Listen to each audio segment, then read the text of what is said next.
আল্লাহ পাক পরবর্তীকালে আলম বলেন, হে ঈমানওয়ালারা, আমাদেরকে সরাসরি আল্লাহ পাক টার্গেট করে ডাক দিয়েছেন। এখানে যদি আমানুর জায়গায় অনেক উলামায়ে কেরাম উপস্থিত রয়েছেন, মাইকের আওয়াজ অনেক আলেমরা শুনতেছেন। আমানুর জায়গায় যদি আল্লাহ তাআলা ইয়া আইয়ুহান নাস শব্দটা ব্যবহার করতেন, তাহলে কিন্তু সমগ্র মানব সম্প্রদায় যত মানুষ আছে দুনিয়ার মধ্যে তাদেরকে টার্গেট করে বলা হইতো। যদি ইয়া আইয়ুহান নাসটা শব্দটা ব্যবহার করত, ওই নাস শব্দের মধ্যে সব মানুষ চলে আসে। সব মানুষের মধ্যে বলেন তো হিন্দু আছে না নাই? আছে। আর যদি বলেন আছে। খ্রিস্টান আছে না নাই? আছে। ইহুদি আছে না নাই? আওয়ামী লীগ আছে না নাই? বিএনপি আছে না নাই? আছে। জাতীয় পার্টি আছে না নাই? আছে। জামাতে ইসলাম আছে না নাই? আছে। হেফাজতে ইসলাম আছে না নাই? আছে। খেলাফতে মজলিস আছে না নাই? আছে। বাংলাদেশ খেলাফতে মজলিস আছে না নাই? আছে। চরমনাই আছে না নাই? সবাই এই জায়গার মধ্যে আছে।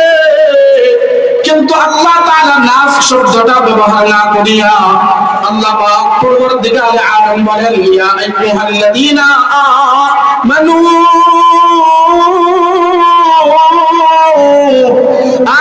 যিকুরুল্লাহা যিকরান কাসীরা। আল্লাহ পাক পরবর্তীকালে আলম আমাদেরকে টার্গেট করে ডাক দিয়া বলতেছেন, হে ঈমানওয়ালারা, সরাসরি ঈমানদারদেরকে ডাক দিয়েছেন। সরাসরি ঈমানদারদেরকে ডাক দিয়া বলেন, হে ঈমানওয়ালারা, তোমরা সকাল সন্ধ্যায় আমি আল্লাহ তাআলার জিকির করো। কার জিকির? আল্লাহর জিকির। আর জোরে বলেন, আল্লাহ তাআলার জিকির করার কথা আল্লাহ স্বয়ং নিজে বলতেছেন, আমি না। আল্লাহ বলেন, আল্লাহ তাআলা বলতেছেন সকাল সন্ধ্যায় আল্লাহ পাকের জিকির করার কথা। দুনিয়ার মধ্যে যখন আমরা কাজ করি, আমাদের হাত কাজের মধ্যে ব্যস্ত থাকে, আমাদের পা ব্যস্ত থাকে, কিন্তু এই জবানটা কোনো কাজে ব্যস্ত থাকে না। হাত ব্যস্ত থাকে, পাও ব্যস্ত থাকে, আমাদের শরীর ব্যস্ত থাকে, কিন্তু এই জবানটা ব্যস্ত থাকে না। আবার কিছু মানুষ এই জবানটা দুই প্রকার ভাবে ব্যস্ত রাখে। এক প্রকার রয়েছে যারা আল্লাহর প্রিয় আশিক, আল্লাহু আকবার, আওয়াজ দিয়ে বলেন না আল্লাহু আকবার। যারা আল্লাহর প্রিয় আশিক, তারা দেখবেন গুনগুন গুনগুন গুনগুন কইরা কি জানি বলে। তারা গুনগুন কইরা বলে, আল্লাহ গো, আমি তো গুনাহগার, আমার মতো গুনাহগার দুনিয়ার মধ্যে আর কেউ নাই। আল্লাহ, আমি ছাড়া তো আপনার বান্দার অভাব নাই, আপনি ছাড়া আল্লাহ আমাদের মালিক কেউ নাই। এইরকম বইলা বইলা বইলা বইলা দুনিয়ার কাজও করে, আবার আল্লাহর প্রেমে আশিক, আল্লাহর প্রেমে পাগল হয়ে যায়। আর আল্লাহকে ডাকতে বলে, আমার দয়া মাওলা রে,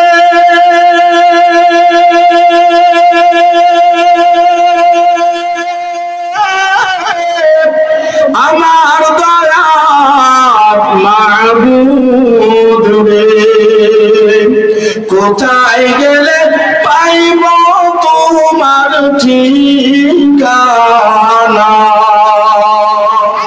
তোমাকে বুঝি আমি পাইলাম না। আমার দয়া মাওলা রে,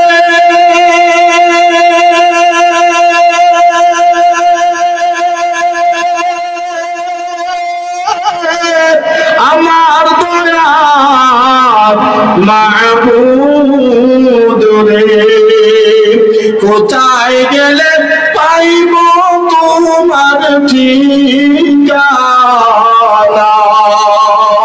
তোমাকে বুঝি আমি পাইলাম না, তোমাকে পাই এবার আসে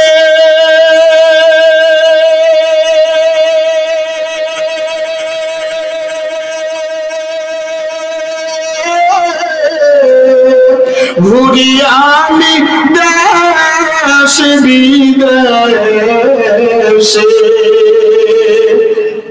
তোমাকে পাই এবার আসে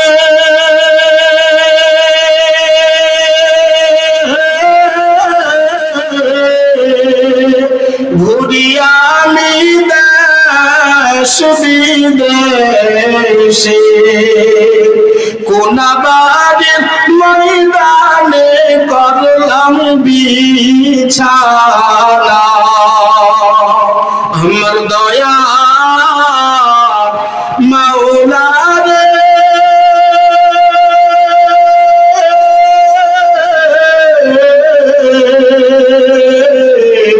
আমার দয়ার মাহবুব রে এরকম বান্দা আছে না নাই আর আওয়াজ দিয়ে বলেন আছে না নাই হে আব্বা জানরা আরেক প্রকার মানুষ আছে এই জবানের মাধ্যমে দুর্গন্ধময় সিগারেট টানে আছে না নাই আপনাদের এলাকায় কোনো হয় নাই আপনাদের এলাকায় আছে না আছে আছে এক প্রকার মানুষ হলো আল্লাহর প্রেমে আশিক হইয়া আল্লাহর গুণগান গায় আর এক প্রকার মানুষ আছে তারা আল্লাহর তো গুণগান গায় না ফাইটটা যায় গান গায় আবার এই জবানের মাধ্যমে দুর্গন্ধ সিগারেট খায় হে আব্বা জান্না দেখো না আমার দয়ার মালিক কেমন মালিক আমার দয়ার আল্লাহ কেমন আল্লাহ যখন আমি তুমি আমার মার গর্ভে ছিলাম আমার ওই মার গর্ভে থাকা অবস্থায় ক্ষুধা লাগছে আমার খানার প্রয়োজন ছিল খানার প্রয়োজন থাকার পরে আল্লাহ পাক পরবর্তীকালে আলম এই পবিত্র জবানের মাধ্যমে নাপাক রক্ত আমার পেটের ভিতরে ঢুকাই নাই আল্লাহু আকবার আর জোরে বলেন আল্লাহু আকবার হে বাবারা এই পবিত্র জবানের মাধ্যমে আল্লাহ পাক পরবর্তীকালে আলম নাপাক রক্তটা আমার ভিতরে ঢুকাই নাই আমার মা গর্ভে যখন আমি ছিলাম খানার প্রয়োজন হয়েছিল আমার নারের সঙ্গে আমার মার নারের সঙ্গে একটা লাইন লাগাই দিছে যেন আমার আপনার কোন মার পেটের ভিতরে কোনো কষ্ট না হয় আমরা দুনিয়ার মধ্যে আসার পরে রিজিকের জন্য কত কষ্ট করি কিন্তু আমরা তো দুনিয়াতে আসার আগে আল্লাহ তাআলা আমার আপনার জন্য রিজিকের ব্যবস্থা করে দিয়েছেন ওয়া মা মিন দাব্বাতিন ফিল আরদি ইল্লা ওয়া মা মিন দাব্বাতিন ফিল আরদি ইল্লা আলাল্লাহি রিজকুহা রিজিকের মালিক কে আল্লাহ তাআলা হলেন আমাদের রিজিকের ব্যবস্থা করে রাখছেন এই রিজিকের জন্য কতই কষ্ট করি এই রিজিক তালাশ করার জন্য মানুষদেরকে মেরেও ফেলি অনেকেই আছে না এই রিজিকের জন্য মানুষকে মেরে ফেলি হে আব্বা জানরা আল্লাহ পাক বললেন সকাল ও সন্ধ্যায় জিকির করার কথা সকাল সন্ধ্যায় মানে শুধু সকালে লা ইলাহা ইল্লাল্লাহ লা ইলাহা ইল্লাল্লাহ বিকালে লা ইলাহা ইল্লাল্লাহ বলার কথা বলে নাই আল্লাহ পাক বলেন সকাল সন্ধ্যা মানে সকাল থেকে সন্ধ্যা পর্যন্ত সন্ধ্যা থেকে সকাল পর্যন্ত তোমরা সব সময় আমি আল্লাহ তাআলার নামগুলো পবিত্রগুলো আদায় করতে থাকো যে বান্দা আল্লাহকে একবার আল্লাহ বইলা ডাক দেয় একটু হাতটা উঠে আল্লাহকে ডাক দেন তো আল্লাহ আর আওয়াজ দিয়ে ডাক দেন না আল্লাহ আর আওয়াজ দিয়ে ডাক দেন তো আব্বা জান আল্লাহ আল্লাহ কি যখন আমরা একবার আল্লাহ বইলা ডাক দিছি আল্লাহ তাআলা ফেরেশতাদেরকে ডাক দিয়ে বলেন দেখেন না আল্লাহ পাক আমাদেরকে কেমন মুহাব্বত কেমন ভালোবাসেন ফেরেশতাদেরকে আল্লাহ তাআলা ডাক দিয়ে বলেন ও আমার ফেরেশতাকুল তোমরা সাক্ষী থাকো আমাদেরকে আল্লাহ তাআলা একবার আল্লাহ বইলা ডাক দেওয়ার কারণে ফেরেশতাদের সাথে আল্লাহ বলেন ও ফেরেশতাকুল তোমরা সাক্ষী থাকো যে বান্দা একবার আমি আল্লাহকে আল্লাহ বইলা ডাক দিছে আমি আল্লাহ তাআলা ওই বান্দার প্রতি আমি খুশি হয়ে গেলাম আল্লাহ যদি খুশি হয়ে যায় কোনো টেনশন আসেনি? আরো জোরে বলেন আসেনি? আমি পাগলা কি বলি জানেননি? আল্লাহর কাছে যখন হাত তুলে দোয়া করি, আল্লাহ আমি জান্নাতও চাই না, জাহান্নামও চাই না, আল্লাহ আমি আপনাকে চাই, আপনাকে চাই। আপনি যদি আমার হয়ে যান, আপনি যদি আমার হয়ে যাওয়ার পরে আপনি যদি আমাকে জাহান্নাম দেন, আমার কোনো কষ্ট নাই।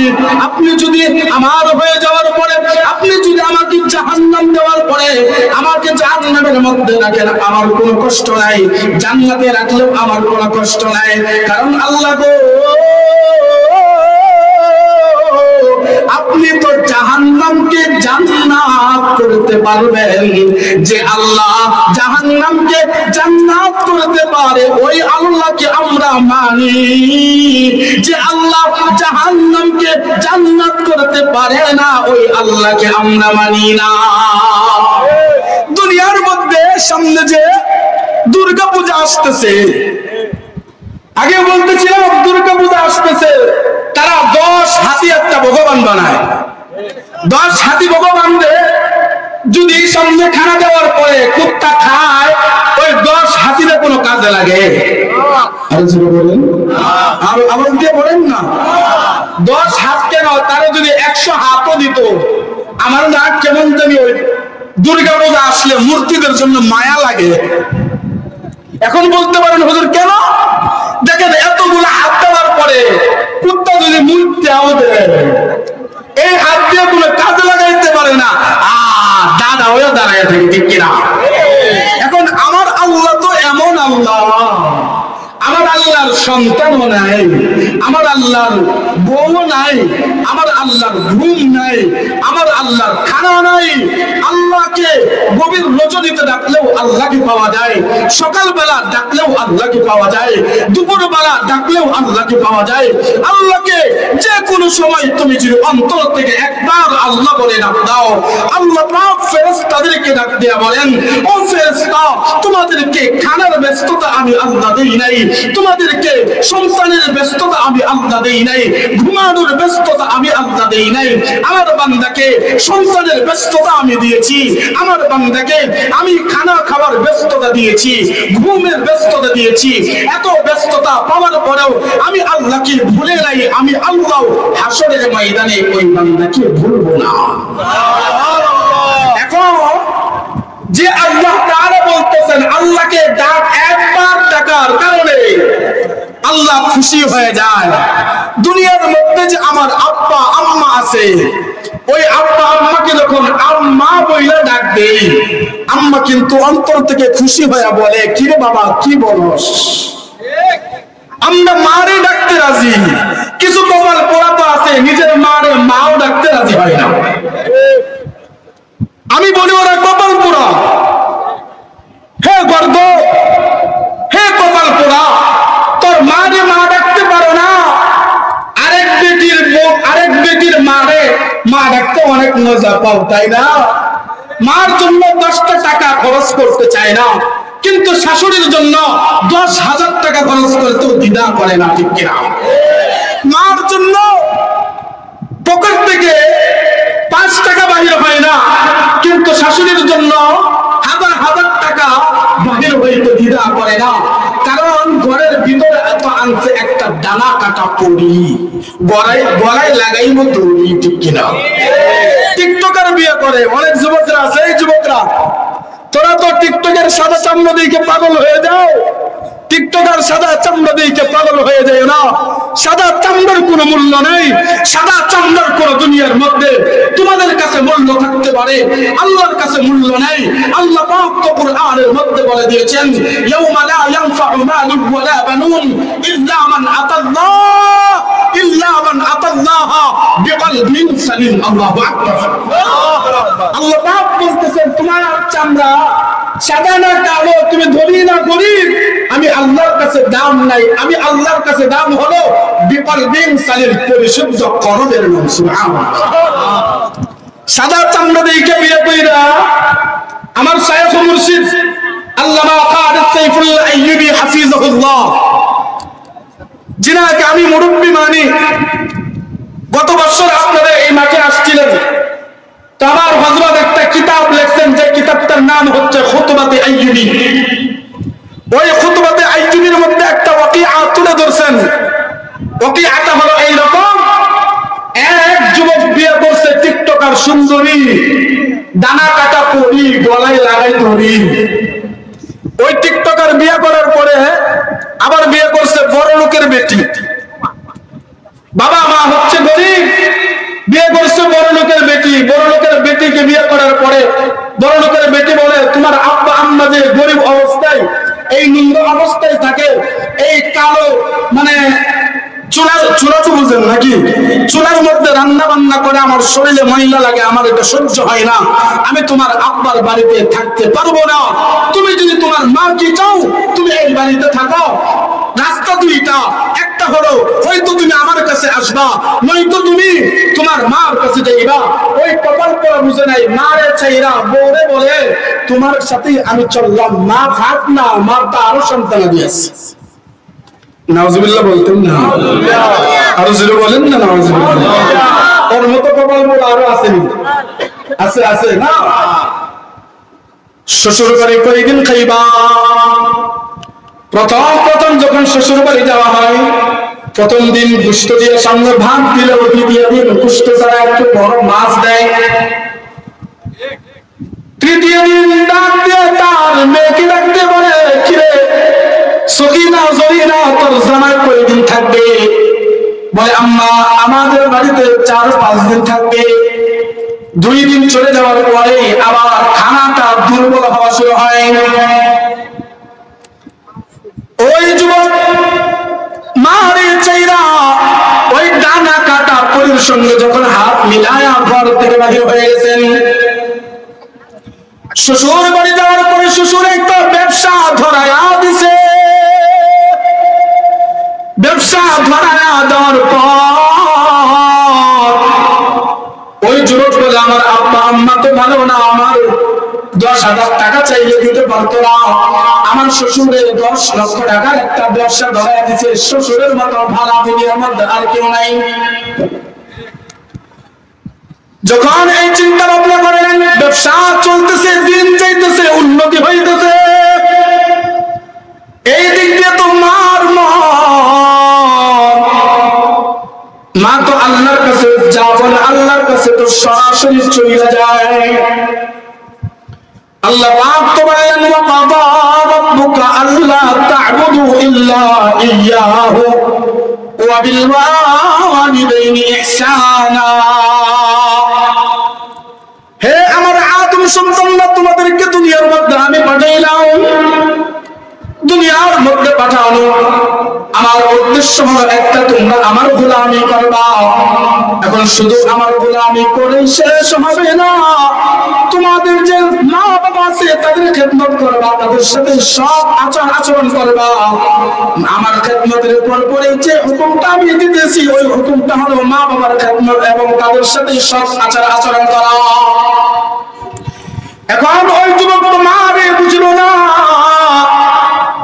বইয়ের পাগল হইয়া, সাদা চামড়া ওয়ালির পাগল হইয়া শ্বশুর বাড়ি চলে গেছে। দিন যাইতেছে, 3, 4, 5 বছর, 10 বছর অতিবাহিত হয়। 10 বছর অতিবাহিত হয়ে যাওয়ার পরে তো তারা বুড়া হয়ে যায় নাই। মেয়েটা কেবল 26-27 বছরের টকবকে যুবতী, তার মাত্র এখন যৌবনের একটা লালা দিতেছে। হঠাৎ করে তার গোপনীয় জায়গায় একটা চুলকানো হয়েছে। চুলকানো, বর্তমান তো চুলকানো প্রায় 90% মানুষেরই, ঠিক কিনা? এই চুলকানো রোগ আপনাদের আছে না? প্রায় মানুষের এই চুলকানো রোগ আছে। ছোট্ট একটা চুলকানো হয়েছে লজ্জাস্থানে। চুলকানো হওয়ার পরে আল্লাহর লীলা খেলা বোঝা বড় নাই। ওই দিক দিয়ে তো মা চাবি মাইরে গেছে আল্লাহর কাছে। আল্লাহ,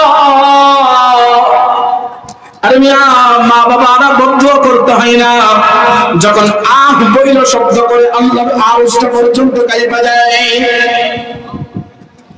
মা দোয়া করে, আল্লাহ গো,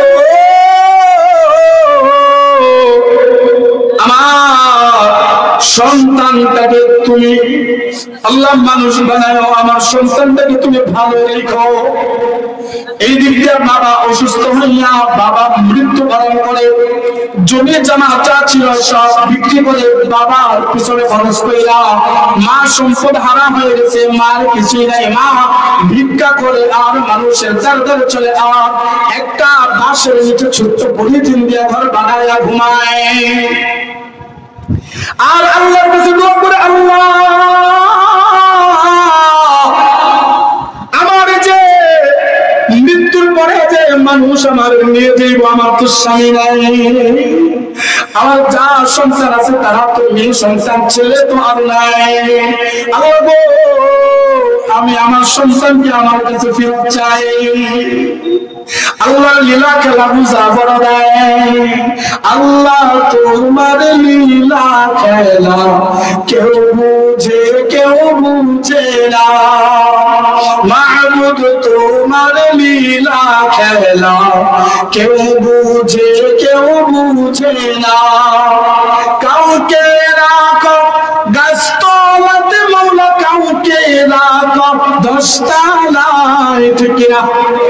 কাউকে রাখে গাছতলাতে মৌলা, কাউকে রাখে দশতলায়, আল্লাহ তোমার লীলা খেলা কেউ বুঝে কেউ বুঝে না। আল্লাহর লীলা খেলা তো বুঝা বড় নাই। হে আমার আব্বা জানরা একটু গভীর মনোযোগ দেন, এদিক সেদিক কোনো নজর দিবেন না, মনের ভিতরে চিন্তা ভাবনা করেন এটা জীবনের শেষ মাহফিল, এখান থেকে কি বাসা পর্যন্ত যাইতে পারবেন কিনা এটার গ্যারান্টি কেউ দিতে পারেন না। আমি কি আমার ময়মনসিংহ ফুলবাড়িয়া পর্যন্ত কি যাইতে পারবো কিনা, আমি আব্দুল সালাম জিহাদিও এটা বলতে পারি না। এটা সব কিছুর মালিক, জানার মালিক একমাত্র তিনি হলেন আল্লাহ। হে আমার আব্বা জাননা, একটা লজ্জাস্থানে একটা চুলকানো হয়েছে, ওই চুলকানো হওয়ার পরে এমন একটা রূপ ধারণ হয়েছে যে রূপটা হইতে হইতে লজ্জাস্থানটা পচন শুরু হয়ে গেছে। পচন শুরু হয়ে যাওয়ার পরে তার স্ত্রী তো কেবল যৌবনের লাদি জাগিয়ে বললাম, এখন ডাকতে বলে, হে স্বামী আমার, আমি তো তোমার চাই, তোমার কাছে তোমার টাকাও তো নাই, আমার বাবার টাকায় তুমি ব্যবসা করো, কিন্তু তোমার একটা জিনিসের জন্য তো আমি তোমার সাথে আছি, এখন যেহেতু তোমার অসুস্থ আমি তোমার সাথে নাই। আরেকজনের হাত ধইরা হিজরত কইরা চলে গেছে আরেক বেড়ার লগে। এখন স্বামী তার জামাই বাড়িতে রাইখে যখন চলে যায়, তার বাবা তার সাথে খারাপ, তার বাবা মা তার সাথে খারাপ আচরণ শুরু করে দিয়েছে, কারণ আমার মেয়ে তো নয়, তুমি তোমার জামাইরা আমি হালকা খেললে গেফাল মতন জানে। যখন শ্বশুর শাশুড়ি অবহেলা শুরু করছে, একদিন হঠাৎ করে শ্বশুর শাশুড়ি তারে ঘাড় ধরে ঘর থেকে বাহির করে দিয়েছে। ঘর থেকে বাহির করে দেওয়ার পরে এখন আকাশের দিকে তাকায়া আল্লাহর কাছে বলে, আল্লাহ গো আমার তো যাওয়ার জায়গা নাই, আমি যাব কোথায়? আল্লাহকে কি বলে, আল্লাহ গো আমার তো যাওয়ার জায়গা নাই, আমি যাব কোথায়? এই চিন্তা ভাবনা করে রাখবো, আমার মার দরজাও তো বন্ধ, বাবার দরজাও তো বন্ধ, মা বাবার কাছে কেমনে যাব? এখন আবার হঠাৎ মাথায় বুদ্ধি আসছে, অপরাধ করার পরে মা তো সন্তানকে দূরে রাখতে পারে না, মা তো সন্তানকে দূরে রাখতে পারে না, কারণ মা তো মার মতন তো আপন কেউ হয় না। আব্বা জান এখানে জানি না কার মা নাই, এখানে জানি না কার বাবা নাই। মাইকের আওয়াজ যে পর্যন্ত যাইতেছে, পর্দার আড়ালের আম্মা জানে না, আমি জানি না কার মা নাই, কিন্তু আপনারা তো জানেন মা কার নাই। মার মতো আপন, বাবার মতো আপন দুনিয়ার মধ্যে আর কেউ হয় না। মা যে আমাদেরকে এই পেটের ভিতরে ধরে রাখছেন। যখন 7, 8, 9 মাসের সময় চলে আসে, মা ঠিক মতো বসতেও পারে না, চলতেও পারে না, খাইতেও পারে না, ঘুমাইতেও পারে না। এই যে মার যে কষ্ট হয়েছে, এবং মার গর্ভে থেকে যখন আমরা দুনিয়াতে ভূমিষ্ঠ হইলাম, ওই মার প্রসবের কষ্ট যদি এক পাল্লায় রাখা হয়, দুনিয়ার সমস্ত সব কষ্ট যদি আরেক পাল্লায় রাখা হয়, মার প্রসবের কষ্টটাই ভারী হয়ে যাবে, ঠিক কিনা? জীবনের মূল কষ্ট মায়ের প্রসব বেদনা,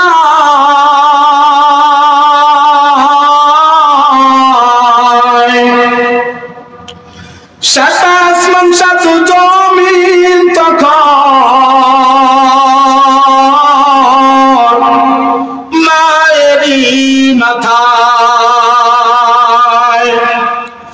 জীবনের মূল কষ্ট মায়ের প্রসব বেদনা,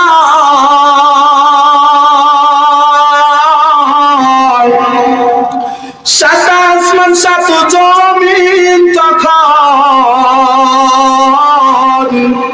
মায়েরই মাথায়। এমন মাকে কেমনে আজি, এমন মাকে কেমনে আজি যাব আমি ভুলিয়া। ও আমার প্রাণের মা, মা গো মা, কোথায় গেলে মোরে ছাড়িয়া।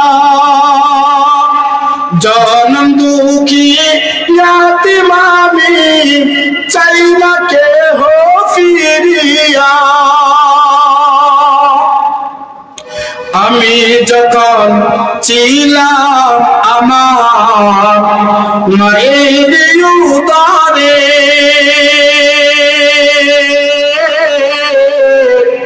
চলাফেরা করতেন যে মা, কত কষ্ট করে।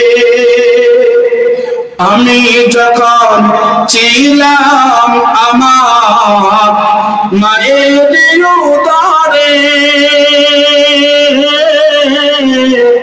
চলাফেরা করতেন যে মা, কত কষ্ট করে। আমার সুন্দর মুখ দেখে মায়ের ব্যথা যায় নাই হাসিয়া। ও আমার প্রাণের মা, মা গো মা, কোথায় গেলে মোরে ছাড়িয়া। জনম দুঃখী ইয়াতীম আমি, চাই না কেহ ফিরিয়া। এখানে আমি দেখতে চাই কার মা নাই, একটু দুইটা হাত উঠাই আল্লাহকে একটু দেখেন না, একটু দেখেন তো কার মা নাই। হে আমার মা হারা সন্তানরা, এতিম সন্তানরা, হাত নামান, আল্লাহর কাছে দোয়া করি। আল্লাহ গো, এখানে যারা মা হারা সন্তান আছে, প্রত্যেকটা মার কবরকে জান্নাতের উচ্চ মাকাম আপনি দান করেন। সবাই বলেন আমিন। এখানে দেখতে পাচ্ছি কার বাবা নাই। ইয়া আল্লাহ, অনেকে বাবা হারা সন্তান এখানে আছেন। ইয়া আল্লাহ, প্রত্যেকটা বাবার কবরকে আপনি জান্নাতের উচ্চ মাকাম দান করেন। হে আমার আব্বা জান্নাত, একটু গভীর মনোযোগ দেন। আমার ভাই মনে হয় কাছাকাছি চলে আসছেন, লম্বা আলোচনা আর করার সুযোগ নাই। অনেক মানুষ এখানে উপস্থিত ছিলেন। দেখেন, আব্দুল খালেক শরীয়তপুরী হাফিজাহুল্লাহ, আল্লামা নজরুল ইসলাম কাসেমি হাফিজাহুল্লাহ, তারা যে কথা ওরা বলছেন, আমাদের জবান থেকে কিন্তু কথা একটাই, কিন্তু মানুষকে দেখার জন্য পাগল, কিন্তু কোরআনের কথা শোনার জন্য মানুষ দুনিয়ার মধ্যে পাগল না। মানুষ মানুষের জন্য পাগল। যতই বলেন আপনারা খাঁটি ঈমানওয়ালারা, আপনি যতই বলেন খাঁটি ঈমানওয়ালা, যদি প্রত্যেকটা খাঁটি ঈমানওয়ালা থাকতো, শেষ পর্যন্ত আখিরি মুনাজাত না দিয়া একটা মানুষও মাহফিলের ফ্রেন্ডের দিকে যাইতো না। ঠিক কিনা জোরে বলেন? আমরা বক্তা যখন বয়ান করে, আমি কিছু সময় খেয়াল করলাম, যখন প্রথম বয়ান করতেছিলাম গরম, তখন একটা মানুষও জায়গার থেকে উঠে নাই, আরো মানুষ সব কিছু ফেলে দিয়ে আগে বয়ান শুনতে আসছে। দেখি তো বক্তা কি বয়ান করে। মানুষ হুজুগে বাঙালি, বর্তমান মানুষ কোরআনের সুন্দর সুন্দর কথাগুলা শুনতে অভ্যস্ত না। কোন জায়গায় কোন ভাইরাল আসলো সেই নিয়েও বর্তমান সময় পড়ে আছে বিদায় আজ বাংলাদেশের মধ্যে টেকনাফ থেকে তেতুলিয়া পর্যন্ত গদির মধ্যে ওই লুচ্চারা এবং গদির মধ্যে বেবিচারণীওয়ালারা আলেমদেরকে তারা সত্য করে না, তারা বসে বসে মানুষদের উপর নির্যাতন, নিপীড়ন, নিষ্পেষণ করে। ঠিক কিনা? আজ যদি মানুষ যদি এইরকম থাকতো না,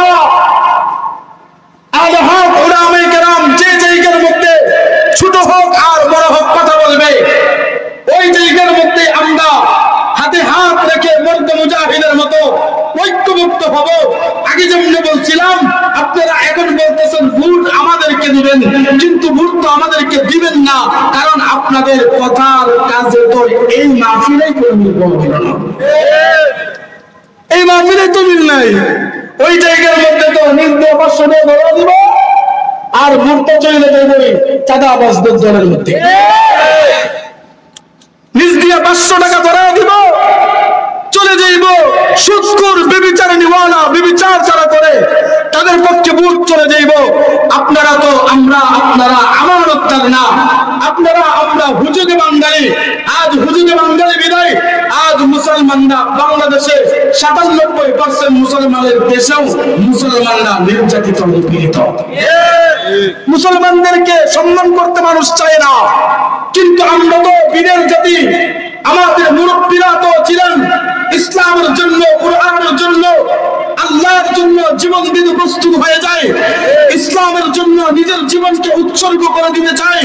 কিন্তু আমরা বর্তমান সময়ের মধ্যে এমন কিছু মানুষ আছি যারা মিষ্টি মিষ্টি কথা শুনতে অভ্যস্ত, ভালো কথা তাদের অন্তরের মধ্যে লাগে না, আর ভাইরালের পিছনে আমরা ছুটতেছি। আমাদের বর্তমান সময়ের মধ্যে যারা আছি, সামনে অতি অতি অতি অতি ভয়ানক অবস্থা আমরা দেখতে পাইব। কারণ হচ্ছে বর্তমান সময়ে কিছু আলেমরাও ওই চাঁদাবাজদের দলের মধ্যে হাতে হাত মিলিয়েছে। কারণ এই মুহূর্তে যদি আলেমরা ঐক্যবদ্ধ আমরা না হই, বেজার আছে, আমাদের কপালের মধ্যে শনি আছে। এখন যদি ঐক্যবদ্ধ হতে না পারি, ঐক্যবদ্ধ যদি হতে না পারি, এখন যারাই সামনে ক্ষমতায় আসবে, যারাই আসে, নাম বলছি না, আল্লাহ যাদেরকে কবুল করে, আমার দল খেলাফত মজলিস আল্লামা মামুনুল হক সাহেবের দল যদি বাংলাদেশের মধ্যে ক্ষমতায় আসে, আমার দল যদি ইসলামের বিরুদ্ধাচরণ করে, কুরআনের বিরুদ্ধাচরণ করে, আর বিএনপি তো দূরের কথা, জামাত তো দূরের কথা, চরমুনাই তো দূরের কথা, জমিয়ত তো দূরের কথা, যারাই ক্ষমতায় আসে ইসলামের বিরুদ্ধাচরণ করবে, আর আমাদের শরীরের মধ্যে এক বিন্দু রক্ত থাকবে, চুপ করে বসে আমরা থাকতে পারবো না। ঠিক কিনা? আমরা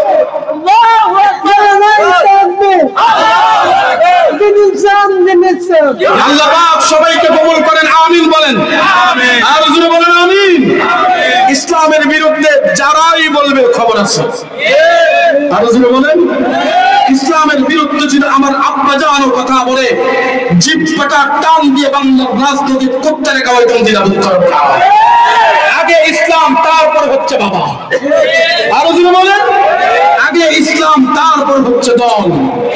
আগে ইসলাম, তারপর হচ্ছে নেতা। আগে ইসলাম, তারপর হচ্ছে দুনিয়া। আমি ইসলামের মধ্যে অটল থাকবো। আর মিয়া আগেই তো আয়াতের মধ্যে বলেছিলাম, ওয়ালা তাকুলু লিমান ইউকতালু ফি সাবিলিল্লাহি আমওয়াত বাল আহইয়াউ ওয়ালাকিন লা তাশউরুন। আল্লাহ পাক বলেন, আল্লাহর রাস্তায় যারা মরে তারা মরে না, তারা অমর। মরতে দেরি ভাই, জান্নাতে যেতে দেরি ভাই না। আরে মিয়া আমরা কষ্ট করি শীতের সময়, ওযু কইরা নামাজ আদায় করি তো জান্নাত পাওয়ার জন্যই। আমরা এত কষ্ট করে এত দূর থেকে আপনাদের এই পর্যন্ত আসলাম, টার্গেট তো একটাই, জান্নাত চাই, জাহান্নাম থেকে বাঁচতে চাই। আমরা যদি জান্নাতের আশা করি, তার রাস্তায় যদি আমার জীবন হয়ে যায়, এখান থেকে কি আমি বাড়ি পর্যন্ত যেতে পারবো কিনা এটার গ্যারান্টি আমার নাই। কারণ হচ্ছে বর্তমান যারাই বাক্যতা বলতে চায়, ওই জবানটাই তারা এমন ভাবে চাপ দিয়ে ধরে ফেলে যে এই জবানের মাধ্যমে কোরআনের কথা উচ্চারিত না হয়। আরে আমার জবান বন্ধ করবা, এইরকম দেখবা হাজার হাজার লক্ষ লক্ষ আব্দুল সালাম জিহাদি ঘরে ঘরের মধ্যে পয়দা হবে, ঠিক কিনা? শুধু আমার জবান কেন, আমার নেতা আল্লামা মামুনুল হক সাহেবের জবান যদি তোমরা বন্ধ করে দিতে চাও, আরে মিয়া শেখ হাসিনা থাকার সময়, ওই জালেম থাকার সময় আল্লামা মামুনুল হক সাহেবকে 3.5 বছর এমন ভাবে নির্যাতন নিপীড়ন করেছে। ওই সময় তো আমরা আমাদের মতো আলেমরা মুখ বন্ধ করি নাই, এখনো করবো না, সামনেও করবো না ইনশাআল্লাহ। কারণ এই জীবনটা আল্লাহর জন্য দিয়ে দিলাম। এই জীবনটা কার জন্য? আর চিৎকার করে একটু আল্লাহকে ডাক দেন তো, আল্লাহ। নারে তাকবীর, নারে তাকবীর। নাস্তিকতা নিপজ্জাক, দিন ইসলাম জিন্দাবাদ। নাস্তিকতা নিপজ্জাক, দিন ইসলাম জিন্দাবাদ। কোটি প্রাণের একই আওয়াজ, ক্ষুদ্রবি ছাড় পাবে না, এই বাংলায় ঠাই হবে না। মুসলমানরা জেগেছে আজ, ঠিক কিনা? নাস্তিকতা নিপজ্জাক, দিন ইসলাম জিন্দাবাদ। নাস্তিকতা নিপজ্জাক, দিন ইসলাম জিন্দাবাদ। কোটি প্রাণের একই আওয়াজ, ক্ষুদ্রবি ছাড় পাবে না, এই বাংলায় ঠাই হবে না। মুসলমানরা জেগেছে আজ।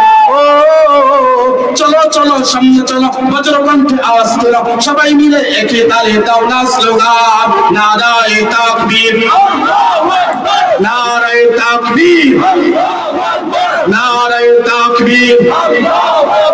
দিন ইসলাম, দিন ইসলাম জিন্দাবাদ, জিন্দাবাদ।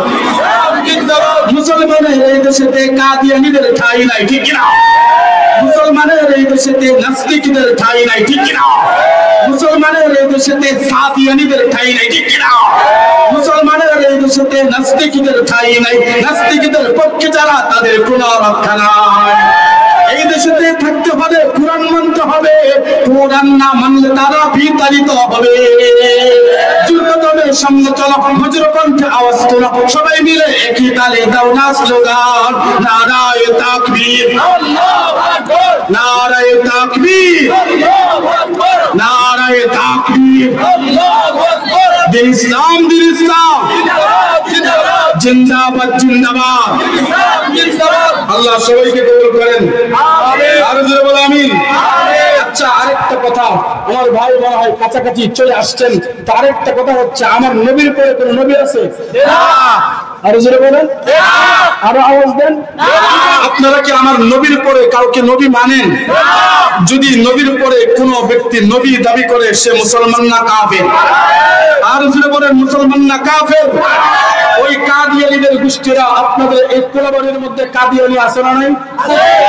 সমগ্র বাংলাদেশের মধ্যে, বিশেষ করে তারা পঞ্চগড়ের মধ্যে একটা আক্রা জন্মাইছে। ওই পঞ্চগড়ে আগস্ট মাসের 9 তারিখ, 8, 9, 10 3 দিন সফরে ছিলাম। ওই পঞ্চগড়ের মধ্যেও তাদেরকে স্পষ্ট ভাষায় বলছি, তোমরা যত ভাবে পায়তারা করো না কেন, ওই হাসিনা তোমাদের পক্ষে থাকার কারণে তোমরা একটু বেশি বেশি বেশি করার চেষ্টা করতা, বেশি বেশি সাহস দেখাইতা। আইসো এখন যদি বাংলাদেশের মধ্যে কাদিয়ানীদের দাওয়াত এবং তোমরা যদি কোনো ইস্তেমা করার আপ্রাণ চেষ্টা করো, একটা মুসলমানের বাচ্চা মধ্যে মুজাহিদ জীবিত থাকা অবস্থায় এটা সম্ভব হবে না। আর জোরে বলেন, ঠিক কিনা? ওই কাদিয়ানীরা মুসলমান না কাফের? আর জোরে বলেন, মুসলমান না কাফের? এখন আমি আপনাদেরকে বলবো কাফের কাফের, আপনারা বলবেন কাদিয়ানীরা কাফের, বলতে পারবেন? কাফের কাফের, কাদিয়ানীরা কাফের, কাফের কাফের। নবীর পরে নবী নাই, সংসদে আইন চাই। নবীর পরে নবী নাই, সংসদে আইন চাই। কাফের কাফের কাফের কাফের। কাদিয়ানীরা কোন মুসলমানের কাতারে থাকতে পারবে না। তোমরা থাকবা কাফেরের দরজায়, বাংলাদেশের মধ্যে কাফের সার্টিফিকেট নিয়ে থাকবা। আমরা কিছুই বলবো না। হিন্দুরা জন্মে থাকে, তোমাদের থাকার অধিকার আছে। খ্রিস্টানরা জন্মে থাকে, তোমরাও থাকবা। ইহুদিরা জন্মে থাকে, তোমরাও থাকবা। কিন্তু মুসলমানের সার্টিফিকেট নিয়ে তোমরা থাকতে পারবে না। আর যারা বলেন মুসলমানদের সাইনবোর্ড নিয়ে তোমরা থাকবা। আবার আরেকটা দেখছিলাম, তাদের যে পঞ্চগড়ের মধ্যে একটা মার্কাজ আছে, ওই মার্কাজের মধ্যে চোরের বাচ্চা চোরেরা আমাদের কালিমা চুরি কইরা তারা বড়াই করে। তারা লিখছে লা ইলাহা ইল্লাল্লাহু মুহাম্মাদুর রাসূলুল্লাহ। এই কালিমা কি তাদের না আমাদের? আর জোরে বলেন আমাদের কালিমা নিয়ে তোমরা বড়াই করো। এই কাদিয়ানি আল্লাহ আল্লাহ আল্লাহ দুনিয়ার মধ্যে নজির দেখায়া দিছে। আচ্ছা, কোন নবীকে দুনিয়ার মধ্যে অপমানিত হয়ে মারা গেছে? কাদিয়ানি টয়লেটের মধ্যে বইরা মরছে। এই কাদিয়ানি কিসের মধ্যে বইরা মরছে? বাথরুমে বইরা। এই যে খাস বাংলা ভাষা, এই বাথরুমে বইরা কাদিয়ানি মারা গেছে। কাদিয়ানি যদি নবী থাকতো তাহলে তার শান মান পয়গম্বরদের মধ্যে মতই থাকতো। এই পণ্ড নবী দাবিদার, তার উত্তরসূরি কিছু আছে। আবার ময়মনসিংহ ত্রিশাল থানায় ধানীখলা ইউনিয়নের মধ্যে ওই জায়গার মধ্যে কিছু কাদিয়ানিরা আছে। তারা আমাদের সাথে টক্কর নিবার চাই। আওয়ামী লীগ দেশ থেকে পলায়ন করার পরে এখন সাহস পায় না, কথাও বলতে পারে না। কারণ আওয়ামী লীগের দূষণ ছিল কাদিয়ানিরা। আরে আওয়ামী লীগ ছাত্রলীগের ভাইরা, কেমন দলের দালালি তোমরা করলা, কেমন দলের দালালি তোমরা করলা। তোমার নেত্রী দেশ থেকে চলে গেছে, তোমরা একটু খবরও জানলে না। তোমাদেরকে বিপদে ফেলাইছে, সে তো উড়াও দিছে। এই জন্য দল করবা ঠিক আছে, দল করা কোনো নিষেধাজ্ঞা নাই, কিন্তু দল করবা, দল করতে দেয়া অন্য দলকে তিরস্কারমূলক কোনো কথা বলিও না, অন্য দলকে চাপ দিও না। আর আলেম বিদ্বেষী হয়ে যাইবা তো অত ইজ্জু মান তাশাউ ওয়া তুযিল্লু মান তাশাউ বিয়াদিকাল খায়র ইন্নাকা আলা কুল্লি শাইইন কাদির। ইজ্জতের মালিক জিল্লতের মালিক কে? আল্লাহ। আর যিনি বলেন কে? ইজ্জতের মালিক আল্লাহ, জিল্লতের মালিক আল্লাহ। তোমরা যদি সঠিকভাবে চলাফেরা করতে পারো, আরে এই চেয়ারের মধ্যে তো দুই প্রকার মানুষ বসে। এক প্রকার মানুষ হলো সম্মানের সাথে বসে, আরেক প্রকার মানুষ হলো অসম্মানের সাথে বসে। আমরা যে বসছি কত মানুষ ধৈর্য আমাদেরকে নিয়ে আসছে, এখান থেকে যাওয়ার পরে আবার খানা খাওয়াইবে, আবার হাদিয়াও দিবে। আর তোমরা যারা দুনিয়াদারির নেতা ফেতা খেতা ফেতা আছে, তোমরা এখানে যাইবা, পিছন দিক দিয়ে মানুষের বকা দেওয়া শুরু করে। আরো জোরে বলেন। এখানে আপনারা আসছেন, আপনাদেরকে ভাড়া করে নিয়ে আসছে? ইসমাইল সাহেব আপনাদেরকে টাকা দিছে? কিন্তু এখানে যদি অন্য কোন দলের কোন রাজনীতি কোন মঞ্চ হইতো, হাজার হাজার মানুষ আপনারা উপস্থিত হয়েছিলেন, হাজার হাজার মানুষদেরকে আনতে কত লক্ষ টাকা খরচ হইতো এই সামনে। আর টাকা তো দিতই, লাস্টে যদি বিরিয়ানি নিয়ে যদি কারাকারি শুরু হইতো, ওই বিরিয়ানি নেওয়ার জন্য আবার চেয়ার দিয়া মারামারি শুরু হয়ে যেত না। আরো যেটা বলেন ঠিক না? কিন্তু এখানে কি আপনাদেরকে খাওয়ান দিব? দেখেন, খাওয়ানো দেয় না, টাকাও দেয় না, আবার মাঝখানে আপনাদের পকেট থেকে টাকা আমরা নিয়ে নিছি। এটাই হচ্ছে ইসলাম, এটাই হচ্ছে ইসলামের সৌন্দর্য। ইসলাম তো এমন একটা ধর্মের নাম, ইসলাম এমন একটা সুন্দর কমপ্লিট ধর্মের নাম, যে ধর্মের ব্যাপারে আল্লাহ পাক বলেন ইন্নাদ-দীনা ইনদাল্লাহিল ইসলাম। আল্লাহর কাছে সবচেয়ে মনোনীত ধর্মের নাম হচ্ছে ইসলাম। আর যত ধর্ম আছে সব হলো তালিবানি, আর যত ধর্ম আছে ওইগুলো হচ্ছে তালিবানি। হে বাবারা, ওই যে কথাটা বলতেছিলাম, যুবক তার মার খেদমত না কইরা শ্বশুর বাড়ি চলে গেছিল। অসুস্থ হওয়ার পরে লাস্ট পর্যায়ে রাস্তা নাই, কোথায় যাবে, এখন চিন্তা করলেন শত অপরাধ করার পরে মা তো আমাকে ছাড়তে পারবে না, এখন অন্য কোন রাস্তা যাই নাই, মার দিকে বাবার দিকে রওনা হয়ে গেছেন। মা বাবার দিকে চলে যাবার পর বাড়ি ছিল ওইখানে চাইলে দেখে আগের মতো বাড়ি ঘর ধর নাই, বাগান বাড়ি হয়ে গেছে। ওই বাগান বাড়ি দেখার পরে দেখে আবার একটা দারোয়ান দাঁড়ায় আছে। দাঁড়ায় থাকার পর ওই দারোয়ানকে জিজ্ঞাসা করলেন, আপনি কে? বলে, আমি তো এই বাড়ির দারোয়ান। আমার আপনার নাম অমুক। আমার আপনি কোথায়? আপনার আপনি তো এখানে নাই। আপনি তাহলে ওই সন্তান, কপাল করা সন্তান যে মা বাবার চাইরা পরের গোলামি করার জন্য শ্বশুর বাড়ি চলে গেছেন। মা বাবাকে চাইরা শ্বশুর বাড়ি চলে গেছেন, তাহলে কি আপনি ওই যুবক? আপনাকে তো আমার জুতা দিয়ে পিটাইতে মনে চায়।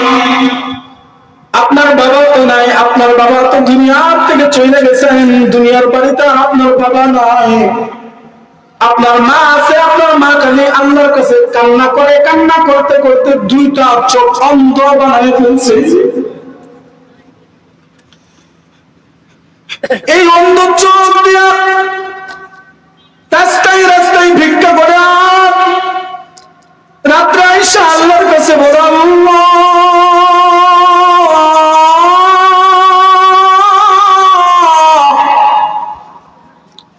আপনি আমার সন্তানকে আমার কাছে ফিরায় দেন। যুবক এই কথা শোনার পরে দারোয়ানকে ডাক দিয়ে বলেন, ভাই আমার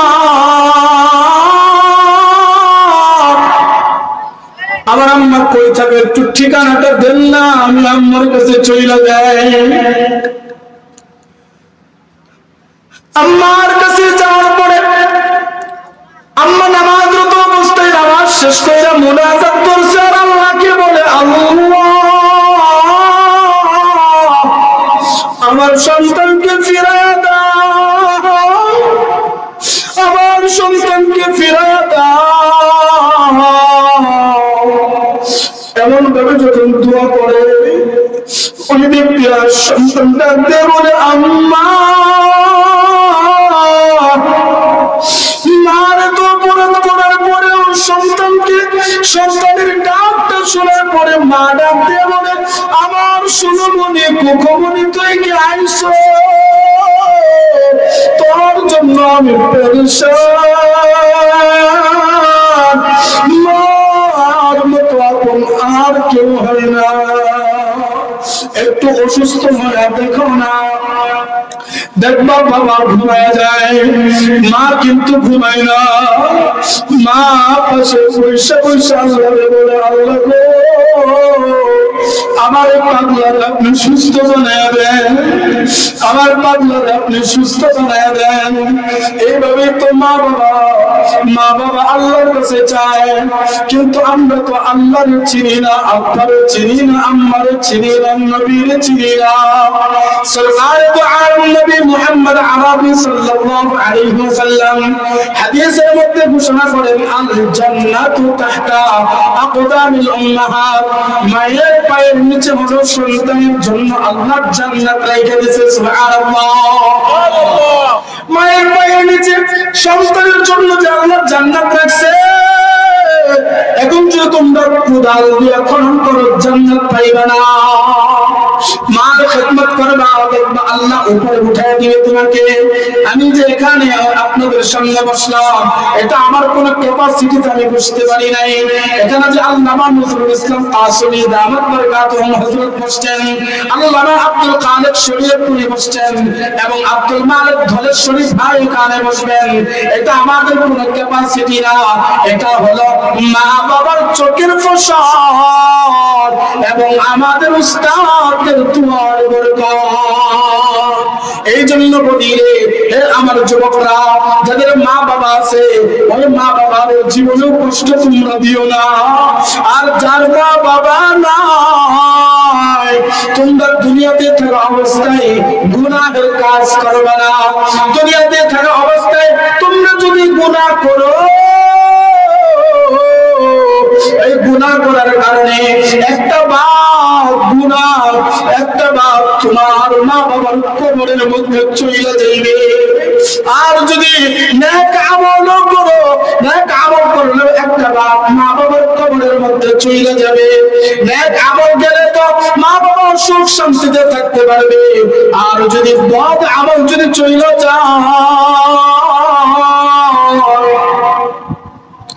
একদিন আল্লাহ রাসূল সাল্লাল্লাহু আলাইহি নবী কান্না করতেছেন নামাজরত অবস্থায়। আম্মা জান আয়েশা সিদ্দিকা রাদিয়াল্লাহু তাআলা আনহা জিজ্ঞেস করলেন, হে সরকার, আপনি কি জন্য কান্না করেন? আপনার জন্য তো আল্লাহ আসমান বানাইছেন, আপনার জন্য তো আল্লাহ জমিন বানাইছেন, আপনার জন্য তো আল্লাহ সব কিছু বানাইছেন, আপনি কি জন্য কান্না করেন? আপনি কি ওই পুরা মহিলা খাদিজাতুল কুবরার জন্য কান্না করেননি? আম্মা জান আয়েশা সিদ্দিকা রাদিয়াল্লাহু তাআলা আনহা এই কথা বলার পর আল্লাহ রাসূল সাল্লাল্লাহু আলাইহি ওয়াসাল্লাম বলেন, হে আয়েশা, তুমি খাদিজাকে এইভাবে বইলো না। আমার খাদিজা ছিল আমার দুঃখের দিনের সাথী, আর তোমরা হলো আমার সুখের দিনের সাথী। আমি যখন মক্কা নগরের মধ্যে মানুষদেরকে দাওয়াত দিতাম, মানুষদেরকে দাওয়াত দিতেছি, কত মানুষ আমাকে তিরস্কার করছে, কত মানুষ আমাকে পাগল বলে আখ্যায়িত করছে, কত মানুষ আমাকে পাথর দিয়ে নিক্ষেপ করছে, আর কত মানুষ আমাকে বাজে মন্তব্য করছে। আমি ইসলামের দাওয়াত দেই, আমি আল্লাহর একাত্মবাদ, আল্লাহ যে এক, এটা আমি দাওয়াত দেই। মানুষ এত খারাপ আচরণ করার পরে তবু আমি মানুষদের কাছ থেকে দূরে সরে যাই নাই, আমি মানুষদের কাছ থেকে দূরে সরে নাই, আমি মানুষদেরকে দাওয়াত দিয়েছি। একদিন হঠাৎ দাওয়াত দিতে দিতে গভীর রাত হয়ে গেছে। আসার পর আমি গভীর রাতে আয়েশা সালাম দিয়েছি, আসসালামু আলাইকুম ইয়া আহলাল বাইত। সালাম দিতে দেরি হয়, হযরত খাদিজাতুল কুবরা রাদিয়াল্লাহু তাআলা আনহা আম্মা জান ওই সালামের উত্তরে ওয়া আলাইকুম আসসালাম লাব্বাইক সাআলাইক ইয়া রাসূলুল্লাহ বলতে দেরি হয় নাই। যখন আল্লাহর রাসূল বলেন, আয়েশা শুনো, আমি খাদিজাকে জিজ্ঞেস করলাম, হে আমার কলিজার টুকরা খাদিজা, তুমি কি ঘুমাও না? খাদিজাতুল কুবরা রাদিয়াল্লাহু তাআলা আনহা বলেন, হে সরকার, স্বামী আমার, আমি কেমনে ঘুমাবো? আমি তো জানি আপনার ছোট থেকে মা নাই, ছোট থেকে বাবা নাই, আপনি তো এতিম, আপনি তো এতিম, ছোট থেকে আপনার আব্বা আম্মা নাই, আব্বা আম্মার আদর আপনি পান নাই। এখন আমি আপনার পাশে এসেছি, আমি যদি আপনার খেদমত করতে না পারি তাহলে আমি আল্লাহর কাছে কি জবাবটা দিব? এই কথা বলেন। আবার আয়েশা সিদ্দিকা রাদিয়াল্লাহু তাআলা আনহাকে বলেন, হে আয়েশা, আমি কান্না কি জন্য করি তুমি জিজ্ঞাসা করলা জানো নি? হাসরের ময়দানে মানুষগুলো যখন বদ আমল নিয়ে যাবে, বদ আমল নিয়ে যাওয়ার পরে শুধু আমার উম্মত না, আমাদের পয়গম্বরদের মধ্যে আদম থেকে ঈসা আলাইহিস সালাতু ওয়াস সালাম পর্যন্ত প্রত্যেকটা পয়গম্বর ইয়া নাফসি বলে কান্না করবে আর নিজের জন্য আফসোস করবে। ওই সময় আমি কি করব জানি? আমি আমার উম্মতের জন্য কান্না করে বলতে থাকবো, ইয়া হাবলি উম্মতি, ইয়া হাবলি উম্মতি। এই জন্য তো আমি কান্না করি। আমার আব্বা জানলা যে কথাটা আমি বুঝাইতে চাইতেছি, হাসরের ময়দানে ও পয়গম্বররাও ইয়া নাফসি বলে চিল্লাইতে থাকবে। হাসরের ময়দানে সবার চিন্তা ভাবনায় মগ্ন থাকবে। দুনিয়াতে থাকা অবস্থায় যদি আমি আপনি বদ আমল করি, আমার আব্বা আম্মার কবরের মধ্যে একটা বার বদ আমল চলে যাইবে। আমি আপনি করলে আমার আপনার কবরের মধ্যে তো বদ আমল যদি চলে যায়, জাহান্নাম চিল্লায় চিল্লায় আল্লাহ কি বলবে, আল্লাহ আপনি আপনি গুনাহগার গুলোকে আমার ভিতরে দেন, আমার ক্ষুধা লাগছে ক্ষুধা। আল্লাহ তাআলা ওই জাহান্নামকে 70,000 ফেরেশতার মাধ্যমে 70,000 শিকল দিয়ে টানতে থাকবে। এক একটা শিকলের মাধ্যমে এক একটা শিকলের মাথায় 70,000 ফেরেশতাকে নিয়োজিত রাখবেন। ওই 70,000 ফেরেশতারা এক একটা শিকলের মাথায় 70,000 ফেরেশতারা ওই জায়গার মধ্যে টানতে থাকবে, জাহান্নামকে আটকাইতে পারবে না। এই জাহান্নামের চিল্লাচিল্লিতে হাসরের ময়দানটা থর থর করে কাঁপতে শুরু করবেন। আর জাহান্নাম বলবে, আল্লাহ গুনাহগারগুলোকে আমার পেটের ভিতরে দেন। এইভাবে যখন চিল্লাইতে থাকবে, আল্লাহ রাসূল সরকারে দো আলম নবী বলবেন, ও আল্লাহ, আপনি আমার গুনাহগার উম্মতকে আল্লাহ আপনি জাহান্নামে দিয়েন না। সিজদায় যে পড়বে আর উঠবে না। আল্লাহ তাআলা বলবেন, আমার বন্ধু হাবিব, আপনি কি জন্য কান্না করেন, কি জন্য আপনি সিজদায় আছেন? আল্লাহ তাআলা আল্লাহর রাসূল বলবেন, যে পর্যন্ত আমার উম্মতকে আপনি মাফ না করবেন ওই পর্যন্ত আমি নবী সিজদা থেকে উঠব না। এই কথা আল্লাহ তাআলা শোনার পরে আল্লাহ তাআলা ফেরেশতাদেরকে এক মুষ্টি পানি দিয়ে দিলেন। এক মুষ্টি পানি দিয়ে ফেরেশতাদেরকে বলবেন, জাহান্নামের বুকের মধ্যে এটা ছিটায়া দাও। আল্লাহু আকবার। জাহান্নামের মধ্যে পানি, এক মুষ্টি পানি ছিটায়া দেওয়ার পরে জাহান্নাম দৌড়াইতে থাকবে পিছন দিকে। ফেরেশতারা ডাক দিয়ে বলবেন, আল্লাহ,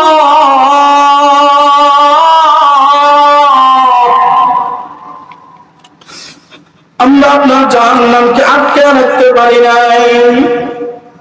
অল্প পানি দিলেন, এই পানির কারণে জাহান্নাম দৌড় দিতেছে পিছন দিক থেকে, বুঝলাম না। আল্লাহ পাককে যখন ফেরেশতারা বলবেন, আল্লাহ এটা কিসের পানি, এটা কি জমজমের পানি নাকি আবা আয়াতের পানি?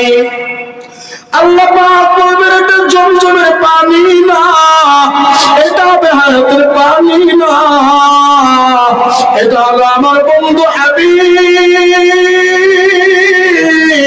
মুহাম্মদুর রাসূলুল্লাহ সাল্লাল্লাহু আলাইহি ওয়াসাল্লামের উম্মতের গুনাহগারদের চোখের পানি। আল্লাহু আকবার। হে আমার আব্বা জানরা, একটু দেখেন না 2 ফোঁটা চোখের পানি ফেলতে পারেন কিনা? জানি না এটা কি জীবনের শেষ মাহফিল হয় কিনা। আল্লাহ পাক তো বললেন, ফাইদা জাআ আজালুহুম লা ইস্তাখিরুনা সাআতান ওয়া লা ইস্তাকদিমুন। যার যতদিন হায়াত আছে তার চাইতে একদিন বেশি কেউ বাঁচবে না, একদিন কম কেউ বাঁচবে না, 1 সেকেন্ড বেশি কেউ বাঁচবে না, 1 সেকেন্ড কম কেউ বাঁচবে না। এই জন্য বলি আপা জান, একটু গভীর মনোযোগ দিয়ে 2 ফোঁটা চোখের পানি ফেলাইতে পারেন কিনা একটু চেষ্টা করেন। মাথা থেকে পা পর্যন্ত শুধু গুনাহ তো গুনাহই করলাম। গুনাহ করতে করতে তো সারা জিন্দেগিটা ঝাঁঝরা বানায় ফেললাম। আমার আমলনামার মধ্যে জিনার গুনাহ, আমার আমলনামার মধ্যে গীবতের গুনাহ, আমার আমলনামার মধ্যে মানুষের হক নষ্ট করার গুনাহ, আমার আমলনামার মধ্যে শুধু গুনাহ আর গুনাহ। একটু চিন্তা করেন না আপা জান, এই গুনাহ নিয়ে যদি কবরের ময়দানের মধ্যে যান তাহলে কি অবস্থাটা হবে? কারণ কি, গুনাহ নিয়ে কবরের মধ্যে যাওয়ার পরে ওই কবর কিন্তু টাকা চিনে না।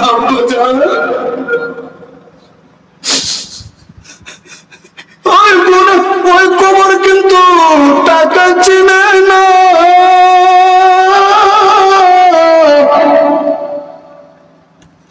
ওই কবর কিন্তু তুমি কার নাতি, তুমি কে, এটা কিন্তু কবর চিনবে না।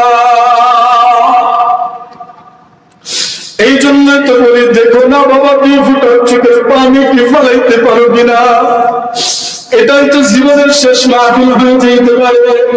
এই উসিলা যদি আল্লাহ আমাকে আপনাকে মাফ করে দেয়, তো আমার বাবারা, আমি যে আপনাদের এখানে আসলাম একটু আমার আব্বার জন্য আপনাদের কাছে দোয়া চাই। এখন তো গভীর রাত, দোয়া কবুলের সময়। আমার আব্বা অসুস্থ অনেক, আমার আব্বার জন্য দোয়া চাই। কারণ দুনিয়াতে আমার আব্বা ছাড়া আপন আমার কেউ না, আমার আম্মা ছাড়া দুনিয়াতে আপন আমার কেউ নেই। আমার আব্বার জন্য দোয়া চাই, আল্লাহ যেন আমার আব্বাকে তাড়াতাড়ি সুস্থতার নিয়ামত দান করেন। সবাই বলেন আমিন। আব্বা যার একটু দেখেন না 2 ফোঁটা চোখের পানি ফেলাইতে পারেন কিনা, দেখেন না একটু ফোঁটা ফেলাইতে পারেন কিনা। গুনাহ নিয়ে যদি কবরে যাও, কবরে কিন্তু তুমি কার নাতি, তুমি কার সন্তান চিনবে না। এক পাশের মাটি, ডান পাশের মাটি, বাম পাশের মাটি এমন করে চাপ মারবে, এক পাথরের হাত দিয়ে অন্য পাথরের মধ্যে ঢুকে যাবে।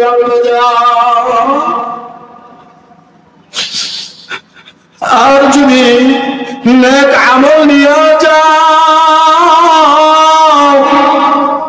ছোট্ট কবরটা আল্লাহ পাক ফেরেশতাকে ডাক দিয়ে বলবেন, ও ফেরেশতা দল, এই কবরটা তোমরা প্রশস্ত করে দাও, জান্নাতের সাথে একটা লাইন লাগায়া দাও। গুনাহ নিয়ে গেলে তো পুরাটাই বিপরীত, কষ্ট আর কষ্ট। আর হাসরের ময়দানে এখন তো এই জমিন থেকে সূর্যের দূরত্ব হলো 9,30,00,000 মাইল পরে, কিন্তু যখন গুনাহ নিয়ে কবরের ময়দানের মধ্যে যাইবা, আল্লাহ পাক ওই সূর্যকে ডাক দিয়ে বলবেন, ও সূর্য যা যা যা, ওই নাফরমান বান্দার আধা হাত উপরে তুই সূর্য চইলা যা। এখন 9,30,00,000 মাইল উপর থেকে তাপ দেয়, তবুও তো আমরা সহ্য করতে পারি না। আধা হাত উপর সূর্য আসলে কেমন পরিস্থিতি আমাদের হবে। গুনাহ নিয়ে কবরের মধ্যে যাওয়ার পরে যখন সূর্য আধা হাত উপরে চলে আসবে, ওই সূর্যের তাপে জমিনটা তামা হয়ে যাবে। গুনাহগারের মগজগুলা ভাতের মানের মতো টকবক টকবক টকবক করে ফুটতে থাকবে, আর পেটের নালী ভুলিগুলা পায়খানার রাস্তা দিয়ে বাহির হয়ে যাবে। হে আব্বা জান্না, এখান থেকে তোমরা তওবা করে যাইবা, এখান থেকে ইরাদা করে যাইবা, আর জীবনে তোমরা গুনাহ করবা না, আর জীবনে মুরব্বিদের সাথে বেয়াদবিমূলক আচরণ করবা না, আর জীবনে মা বাবার খেদমত ছাড়বা না। এরকম নিয়ত কার কার আছে? একটু হাতটা উঠে আল্লাহকে দেখান তো। আল্লাহ আপনি সবাইকে কবুল করেন, আমিন বলেন। আর জোরে বলেন আমিন। আল্লাহ পাক আমাদের সকলকে কবুল করেন এবং এই মুহাব্বত ভালোবাসা অর্জন করে জান্নাতে যদি একসঙ্গে থাকতে পারি সেই তৌফিক দান করেন।